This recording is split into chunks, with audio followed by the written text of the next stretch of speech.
Bibliophiles of the internet, today I want to talk about some weird shit. An effective use of my power and time. We are here to talk about weird fiction because I'm into it, I'm all about it, I want more of it in my life, and I want to investigate what that means and what that looks like. So I thought I would do like a mini audit of sorts on books I've read recently that I would classify as weird fiction, what I think makes them weird, what it is I think about those stories that really works, maybe build a working definition, and also look at what's on my TBR, what I'm interested in, what I have my eyes on, that kind of stuff. First things first, I'm not just making up words. There are actual genres classified as weird and even new weird. I don't know anything about those classifications, and frankly, I don't care about the parameters of those genres. I am literally just trying to build my own definition of what I think constitutes weird fiction for myself. Secondly, I think the word weird has often been stigmatized in the past and used in a negative connotation towards those who are marginalized, especially with the intent of othering or shaming in some way.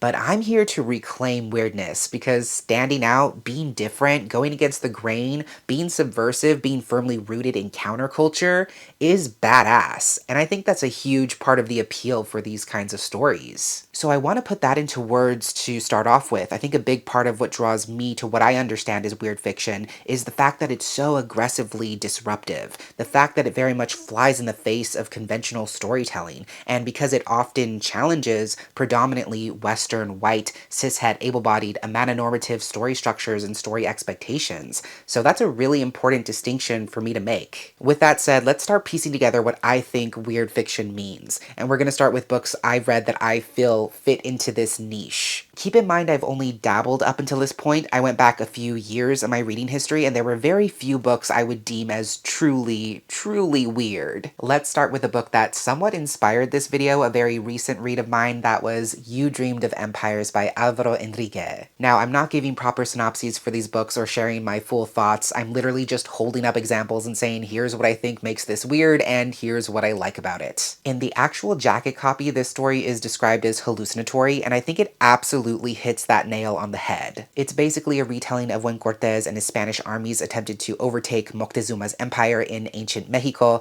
and it absolutely lives in that surreal space. Part of that is because the characters themselves are not always fully tethered to reality. Part of that is because none of the characters ever have a complete understanding of what's happening with the other party, since all communication has to be filtered through two translators. Part of that is the non-linear storytelling itself. I think another part of what makes this weird fiction is because it gets very meta at some points. It takes some very big risks. It has the literary equivalent of that scene in a movie where you zoom in on the pupil of someone's eye and suddenly you can see the entire universe. It feels exactly like that. My next example is Valid by Chris Bergeron, which is a piece of trans dystopian autofiction that's very stream of consciousness in some ways. I think most autofiction can get a free pass into the weird category because it's so subversive. It defies all genre expectations of the genres it straddles. It's not fully fiction, but it's also not fully nonfiction or memoir, and it would not work to classify it as such. So I think we can add that to our definition, stories that step outside of or exist beyond the hard limitations of genre stratifications. I think we can also add risk-taking to the pile because it's a huge risk to fictionalize your own existence in an attempt to get closer to the truth.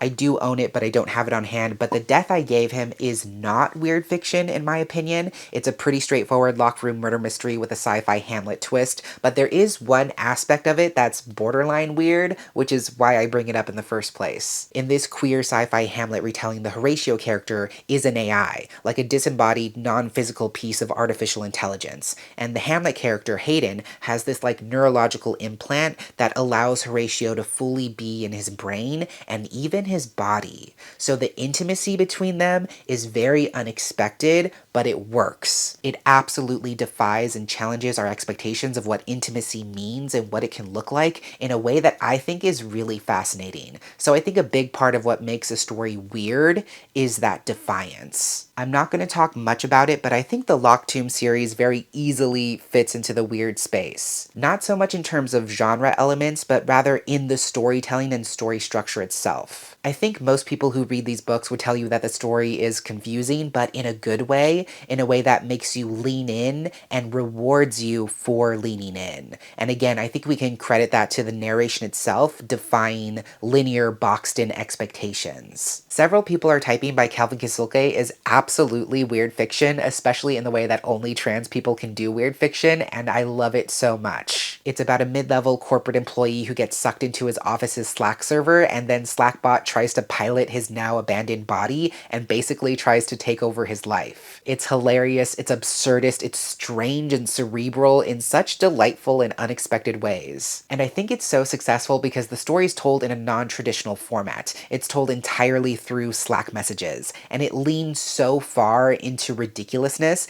that I think it comes full circle all the way back to being incredibly profound and taking the reader by surprise. So again, takes huge risks, completely disregards traditional storytelling structures, and isn't afraid to find the bizarre in what would otherwise be painfully normal. This Thing Between Us by Gus Moreno is 100% weird fiction, and I don't even know if I can fully explain it. Part of it's because it is cosmic horror. It's deeply cerebral and psychological in a way that really creeps up on the reader because it's very grounded in normality to begin with and then quickly spirals out of control. So from that, I think we can add unhinged and uncomfortable to the running list. And the last example I could think of off the top of my head was The Honeys by Ryan LaSala, which certainly isn't the most bizarre title on this list, but it also isn't the least. This queer YA horror is often comped to Midsommar, and very deservedly so in my opinion. Again, it subverts the expectations of the horror genre by taking place in this very sun-drenched, summery setting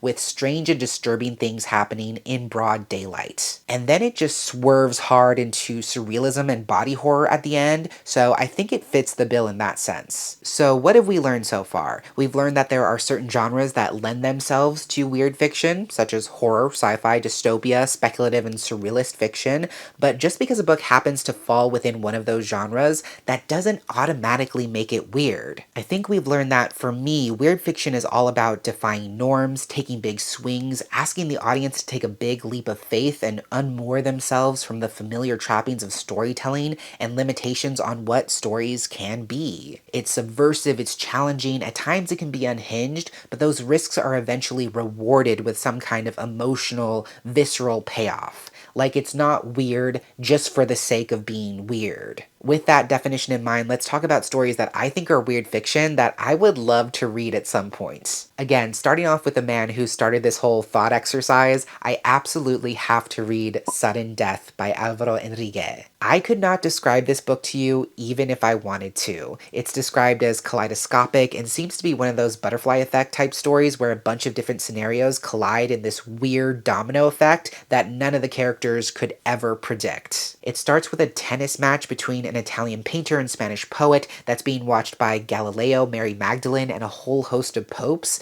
and then there's something about Anne Boleyn and how the hair from her decapitated head is crafted into one of the most sought-after tennis balls, so that's somehow connected. Hernan Cortez and his translator La Malinche are also involved once again somehow. I am confounded by the synopsis, but absolutely intrigued. A big contender in this subgenre whose work I really want to get into this year is K-Ming Chang. All of her books sound bizarre and incredible, and on top of that list is Organ Meats. From what I know, this is a queer story that kind of straddles the line between fantasy and horror. It's about these two childhood friends who believe they've been descended from generations of dog-headed women, and so Anita ties herself to Rainey with a red string and convinces her that they should become dogs. But they get separated, which causes Anita to slip into a mysterious coma, and then her body slowly begins to rot. So Rainey has to go gather new organs from the mythical landscape of their shared childhood. It sounds so freaking weird, and I'm obsessed. Then we have YN by Esther Yi, which is supposed to be a dark and twisted story about obsessive fandom, I think. It's about a Korean American woman who starts following this K-pop idol and becomes absolutely obsessed with him to the point where she starts neglecting everything and everyone in her life so she can fully commit herself to this fandom. And she also starts writing reader insert fanfic. YN refers to when you're writing reader insert fanfic, the person reading the fanfiction inserts their name into the story. That's what that means. I guess one day this idol retires very suddenly and vanishes completely from the public eye, and the narrator journeys to Korea to find out what happened to him for herself. Not only am I interested in what this story has to say about toxic and obsessive fandom, but also it sounds like the format is extremely unconventional. It's almost using a sort of parallel storytelling method where part of it is the reader insert fanfic that the main character is writing, and then also the main character's story arc as well. It sounds wild, and I need it in my life. This next one I recently heard about from David at The Poptimist. He made a really great video recapping, I want to say, every book published in 2023 from a Korean author. You should definitely check it out. Lots of weird stuff on that list that I really want to read, but one book from that list was Disappear, Doppelganger, Disappear by Matthew Salisis. This story is about Matt Kim, who basically has nothing good going on for him in his life. He's hit a streak of pretty bad luck, and to make things worse, he's fairly convinced that he's actually beginning to vanish. His girlfriend Yumi kind of waves it away until she runs into someone who looks exactly like her, and it turns out that her doppelganger dated someone who looks exactly like Matt. Except that version of Matt was perfect, super successful, superior in every imaginable way. That is, until he disappeared one day. The overview of this story hits on so many niches that really fascinate me. If I read a synopsis and I'm like, what the fuck could possibly be going on here? It just tickles my brain in the most delightful way. I simply have to know what happens. This next book was actually a bookseller recommendation, and it immediately caught my attention. That is Jonathan Abernathy, You Are Kind by Molly McGee. The titular Jonathan Abernathy is unemployed, drowning in debt, and a self-declared failure in every possible way. But when a government loan forgiveness program offers him a job he can literally do in his sleep, he feels like he's finally caught a break. But then he finds himself auditing the dreams of white-collar workers, removing their preoccupations and anxieties from their subconsciousness, and as Jonathan does this job more and more, his grasp on reality begins to unravel in some ways. So again, that break between the character's perception and reality is something I find really fascinating. The story also has dream magic, which I think can get super weird super fast. When I think of this genre, my brain always goes to The Devil of Provinces by a Colombian author named Juan Cardenas. It's categorized as a crime novel, but the jacket copy itself says that it completely upends the genre's conventions. It's about a Colombian biologist who returns to his hometown after 15 years,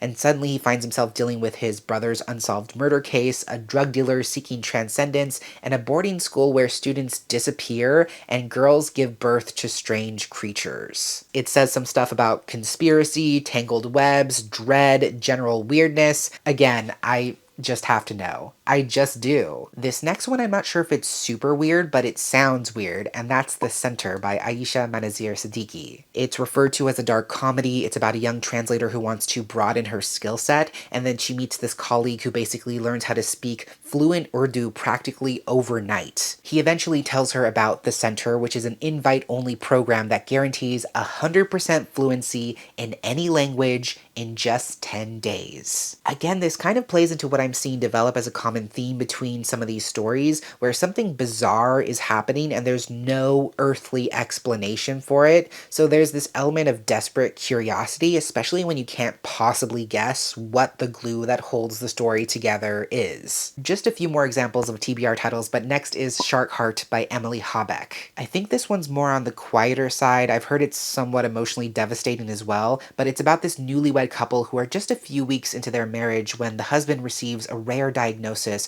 where he will retain most of his consciousness, memories, and intellect, but his physical body will gradually turn into a great white shark. They're definitely not one and the same, but just that hook, and boy howdy what a hook it is, reminds me of Monstrilio because it almost seems like a story about humanity and monstrosity coexisting in these intimate relationships. Once again, I simply have to know how this goes. I look for this next book in every single bookstore I go into, and it's not that I've never found it before, but it's just constantly on my mind, and that is Paul Takes the Mortal Form of a Girl by Andrea Lawler. This is a queer surrealist story, and it has a very simple premise. It starts in 1993 with a character who is then known as Paul, who's just living his best queer life, but he has a secret, which is the fact that he can shapeshift. From what I understand, at least without having read it, there are no limitations to this power. He can change at will whenever he wants into whatever or whoever he wants. Again, honestly, because it's queer, I just know it's going to go to some really strange and transgressive places. This is not a definitive list, of course. These are just a handful of examples that come to mind, but the last prospective weird TBR book that I want to talk about today is The Forest Brims Over by Maru Ayase. I heard about this one and also The Center and also countless other surrealist strange books from Jen Campbell. I'll link her channel down below as well. Definitely recommend. She does not need my endorsement, but I recommend her channel anyways. This story is about a woman who's always the subject of her husband's novels, and I guess she is depicted in a somewhat degrading light,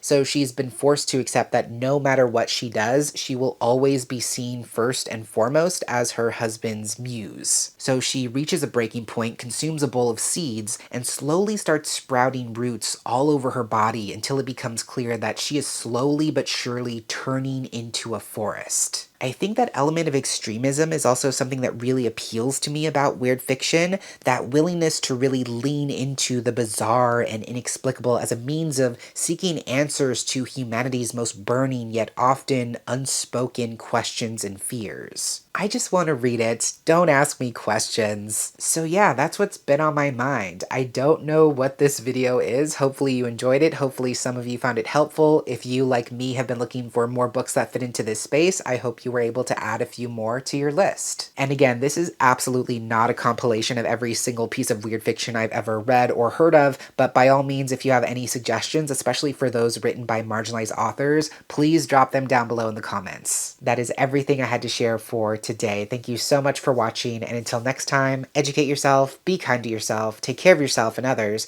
and I will catch you on the flip side of the page.